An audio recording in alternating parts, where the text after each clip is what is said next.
Hello everyone, this is Sensei John, and no, you do not have to adjust your television sets. You are not seeing double. I'm joined today by my son, John Jr. Say hi, John.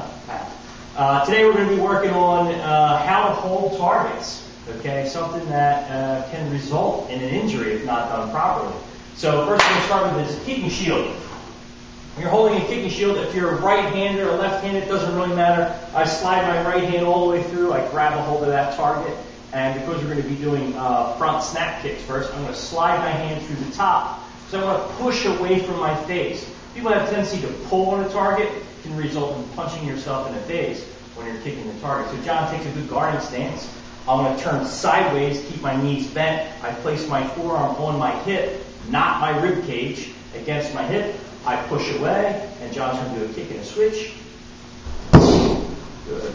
Again. Good. Same position for back kicks.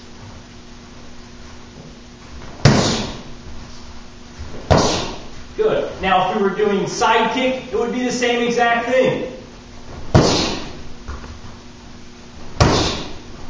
Going for a ride. All right. So now, if he's doing straight knee strikes and he's slightly closer, what I want to do is I want to hold the bag higher up to represent the shoulders of my opponent.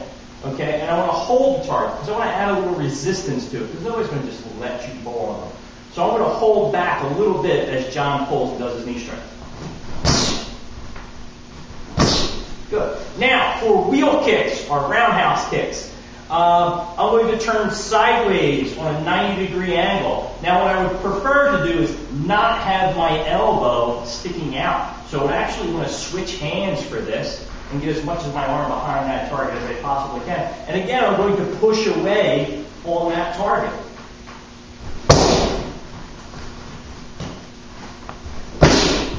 Good. And that's basically the two positions you would really need to hold that target in.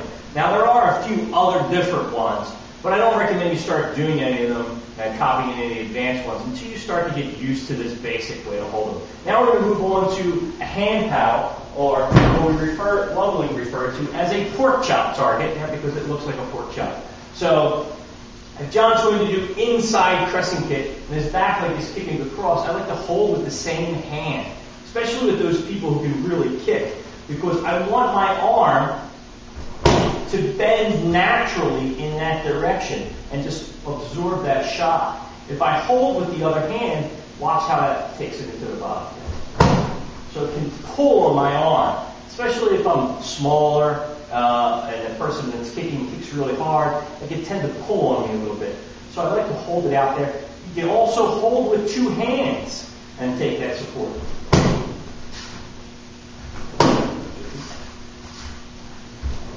Good. And it's the same exact thing for his outside crescent kick. If he's kicking outside crescent kick, he's going to come across that back side of my hand. And again, I could do the same thing with two hands. I would definitely suggest, if you're smaller, to definitely use the hand strap. I don't know how many times I've been whacked in the back of the head by a flying hand target. All right. Axe kick, kind of the same thing. I want to relax my arm, and I don't want my wrist to bend. I never want to hold it upside down. I want to hold so the back of my hand faces the ceiling. I want to let my arm absorb the shock. So my whole arm moves.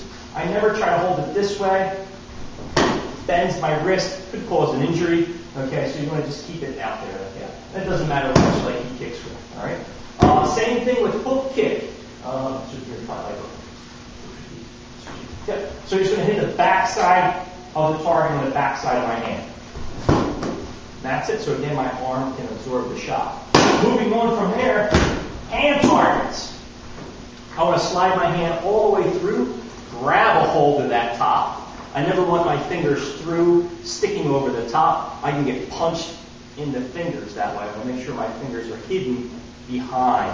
I usually grip it with my thumb. My hand is big enough to be able to do that. So both all the way through. Now for jab reverse punch, just a little bit. I want to make sure that I'm holding the target slightly on an inward angle. You can see that. Wider than the width of my head. I never want to protrude my head through the targets. And I never want to hold the target in front of my face directly because I can get hit in the face. If I angle them out just slightly, John does a jab reverse, they move on those angles. I don't want to make sure that there's space so my arm can move. If I pull back too much and he throws those punches, it really adds stress to the body, really pull. Same thing with the hook punch.